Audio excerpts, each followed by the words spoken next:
On the program today, Juan is here. He is the CEO of .co. You guys know .co because I've talked about them. They sponsored the show earlier this year. He's an entrepreneur who was born in Colombia and comes from a family of entrepreneurs. Sold his search engine to Yahoo back in 2005. Did some other stuff. Anyway, you wound up getting a killer domain franchise. And it's taken off in the U.S. We were part of the launch. You guys launched on the show. And really interested to hear, how does one get control of such an amazing domain extension to sell to the world? How did you wind up in the position to be in charge of .co? So the government of Colombia, for many years, more than 10 years, has had .co sort of in a legal limbo. It was managed by a university prior to us taking over. The university wanted to launch it globally as a competitor to .com. The government stepped in and said, no, you can't do that. You don't have the regulatory oversight.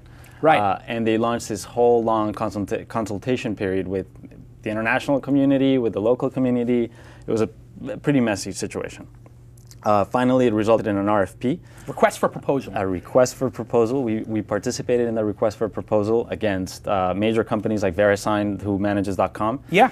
And we won. We beat VeriSign. VeriSign. Yeah, and VeriSign absolutely. must have put a ton of money into it. I mean, they have to protect the .com franchise. Yeah, they had a great proposal. Either or would have been great for .co, Yeah. but frankly, we had a better team, and that's why we won.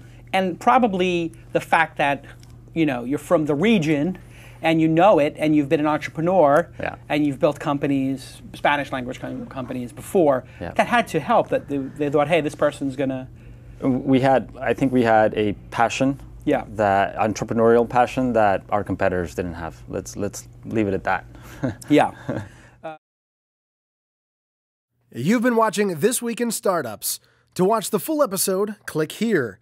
To check out some other shows from This Week In, click here.